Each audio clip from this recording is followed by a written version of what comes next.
Fala, meus queridos, tudo bem com vocês? Espero que estejam todos tranquilos, todos bem, todos em casa. Né? A gente sabe que não é todo mundo que fica em casa, então essa porcaria da Covid continua espalhando. Enquanto essa Covid continua espalhando, a gente não consegue voltar para as atividades presenciais, a gente não pode se encontrar na sala de aula e então vamos tocando por aqui hoje. Eu escolhi fazer uma aula de exercícios hoje para que vocês ficassem tranquilos com relação ao andamento do nosso conteúdo, mas ainda mais porque esse tipo de problema que a gente vai discutir aqui, ele é relativamente comum e ele acaba atrapalhando um monte de gente, porque tem muitos alunos que têm um pouco de dificuldade em resolver esse tipo de problema. Como é uma coisa muito nova, nós não teremos problema, quer dizer, eu acho, né, em entender o que vai acontecer por aqui. Então vamos lá. Eu vou resolver com vocês os exercícios da aula 33, que estão a partir da página 132 do nosso módulo 3. Tudo bem? Então vamos lá. São 4 problemas e o primeiro diz o seguinte: coisa bem simples. No parafuso indicado na imagem foram usados 0,10 mol de ferro. Qual é a massa em gramas desse objeto? Bom, qual é o ponto central, né, mais significativo dessa conversa toda? É o conceito de massa molar. Massa molar, vocês devem se lembrar, porque a gente viu isso na nossa última aula, é a massa em gramas associada a um mol de átomos, de fórmulas, de moléculas, ou sei lá o quê. Nesse contexto, é um mol de átomos de ferro que tem nesse parafuso. Bom, como é que eu resolvo isso? Existe uma informação importante que está escrito aqui, que é o seguinte, ó, ferro igual a 56U. Isso é a massa atômica, ou seja, é a massa em unidades de massa atômica de um único átomo de ferro. Você já viu na aula anterior que juntando essa informação aqui, eu posso chegar no seguinte contexto, que é o mais importante para nós hoje. Daqui eu posso tirar, né, desse conceito e do de massa molar, eu posso dizer que a massa molar do ferro é de 56 gramas por mol. E você já sabe por que são numericamente iguais. Apenas e tão somente por causa do fator de conversão, que é o valor em gramas da unidade de massa atômica.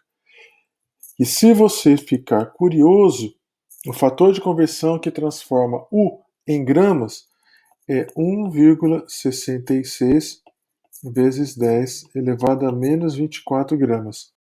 Isso é a unidade de massa atômica. Muito bem. Então, olha só, como é que a coisa aqui vai funcionar hoje. Sabendo que eu tenho 56 gramas por mol e eu tenho um valor em mol, eu quero um valor em massa, fica tudo muito fácil de resolver. Basta eu fazer o seguinte: eu não quero a massa em gramas? Sim.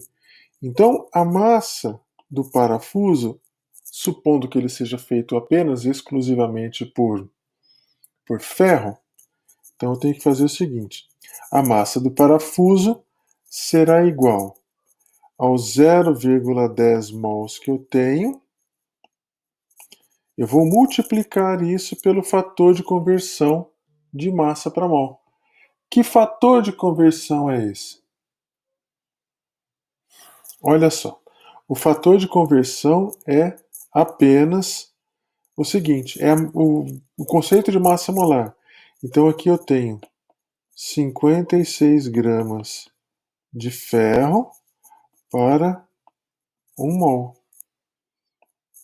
Agora, se eu realizar essa conversão, eu tenho que fazê-la de qual forma? Tenho que fazer assim, ó. Eu vou cancelar essa unidade mol com essa unidade mol, certo? E aí você vai simplesmente fazer uma multiplicação do número 0,10 pelo número 56. E o resultado que você obtém aqui é 5,6 gramas de ferro. Mas ficou muito mal escrito isso aqui. Pronto. Agora eu tenho a resposta do primeiro problema, tranquilo, sem estresse. Se você tiver alguma encrenca, assista de novo, tá? E tire suas dúvidas. Se você precisar, eu vou colocar isso em todas as telinhas. Entre em contato, tá? Entre em contato por e-mail.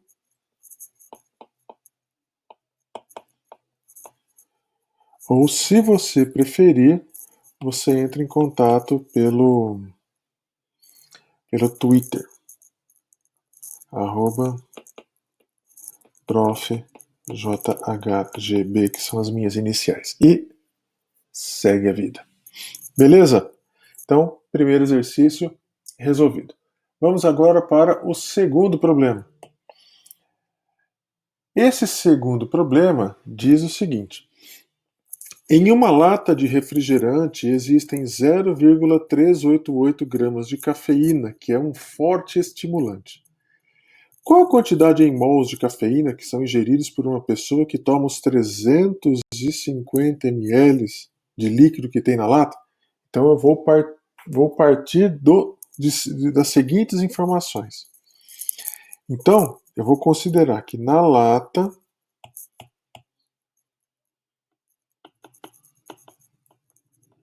eu tenho 0,388 gramas de cafeína.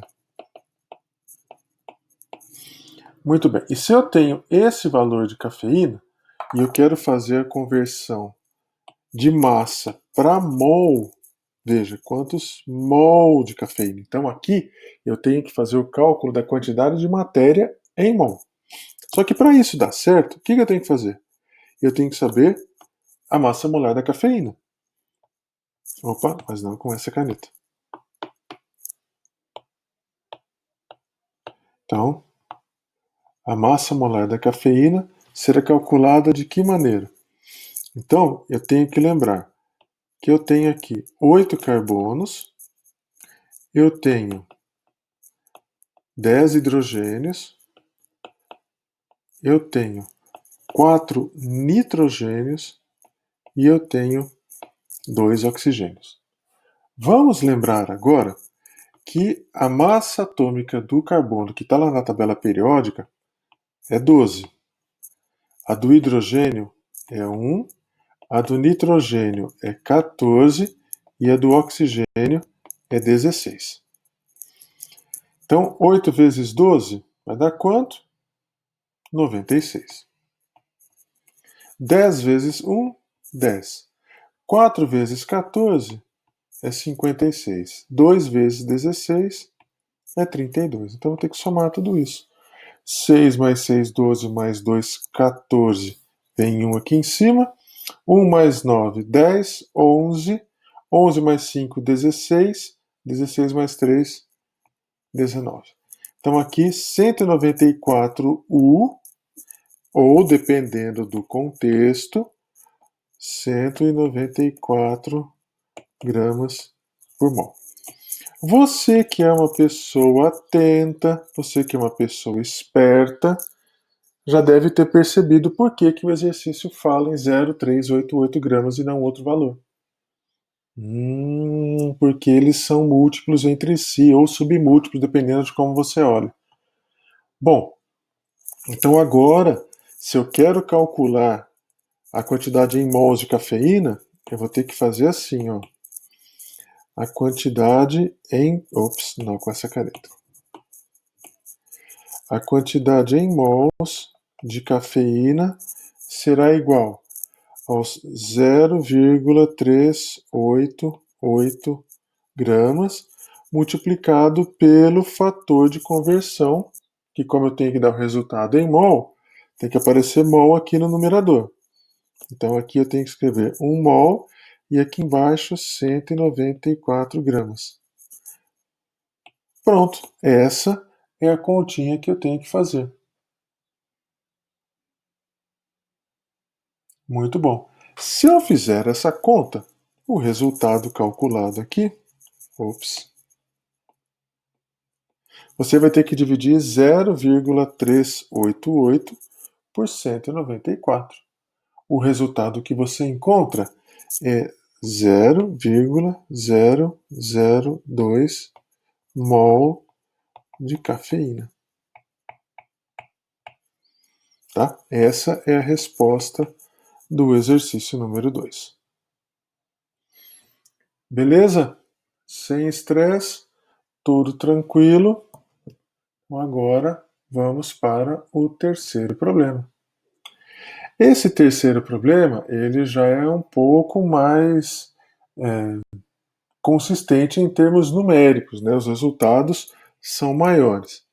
Então aqui está escrito o seguinte: a bomba de Hiroshima, que foi lançada contra o Japão em 1945, mais especificamente no dia 6 de agosto de 1945, continha 60 quilos de urânio do isótopo 235, que é aquele que serve para fazer coisas nucleares. Tem um outro isótopo do urânio, que é o 238, que não serve a nada.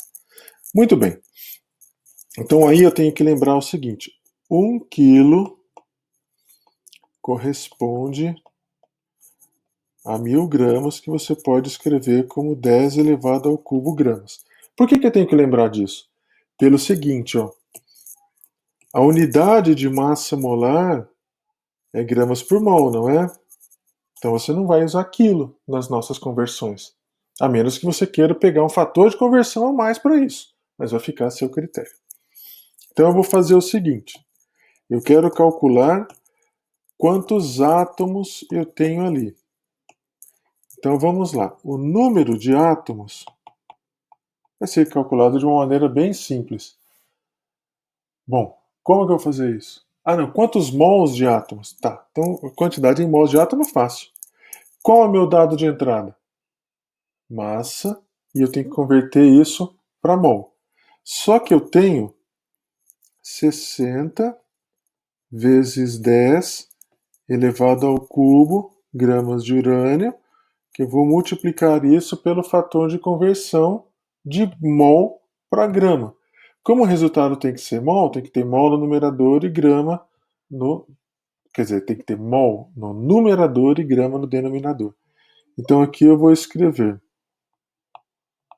1 mol e, no caso do urânio, 235 gramas. Então essa é a conta que eu tenho que fazer. Lembrando do cancelamento de unidades que eu tenho em análise dimensional, você cancela gramas de urânio ali com gramas de urânio aqui, e o seu resultado é simplesmente uma continha básica. O número de átomos de urânio, vamos escrever assim, ó, número de átomos de urânio, ou a quantidade em mols de átomos de urânio, se você fizer uma conta básica, vai ser vai ser igual, meu Deus, vai ser igual a 255,3 mol. Depois, a gente vai poder calcular quantos átomos eu tenho aqui, não quantos mol de átomos. Então, uma coisa tranquila. Beleza? Um exercício simples, embora numericamente maior. E finalmente, o último agora é o seguinte: Paracelsus, um alquimista suíço, já havia percebido no século XVI que todas as substâncias são venenos. O que diferencia um medicamento de um veneno é a dose. O ferro é um elemento importante para o funcionamento do organismo humano. No entanto, em excesso, ele pode se depositar nos tecidos, provocando uma doença denominada hemacromatose. E se você toma em pequena quantidade, ele gera um problema chamado anemia. Então não pode ser nem muito, nem pouco, tem que ser a quantidade correta. Então tá, os principais locais de depósito são fígado, pâncreas, coração e a glândula chamada hipófise, que podem perder progressivamente suas funções. Então se você perde o fígado, meu amigo, é só transplante. Se você não conseguir transplante, a coisa vai ficar ruim para você. A dose letal, ou seja, aquela dose que vai matar a pessoa, em crianças está em torno de meio mol. Não, quer dizer, 0,05 mol. Determine a massa de ferro em gramas que corresponde a essa dose letal. Então vamos lá. Então, coisa simples. Eu tenho que saber a massa em gramas, não é? Então agora é fácil. Então, a massa em gramas de ferro correspondente à dose letal é igual à quantidade em mols. Vamos colocar do jeitinho certo aqui. Multiplicado pelo fator de conversão de mol para massa. Como o resultado tem que ser em massa, então eu vou colocar a quantidade em mols no denominador e aqui,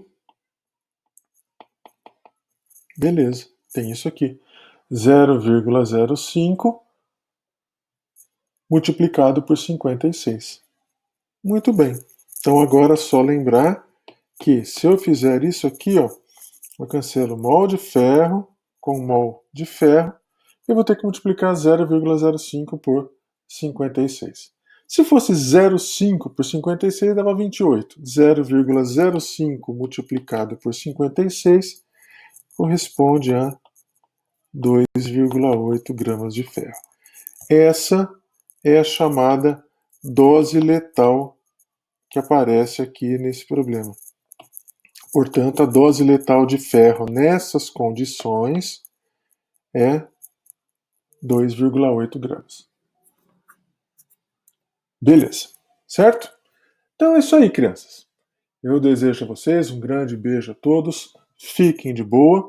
Se vocês tiverem qualquer necessidade, entre em contato pelos modos que eu coloquei lá na nossa primeira telinha. E é isso aí. Beijo a todos e fiquem tranquilos.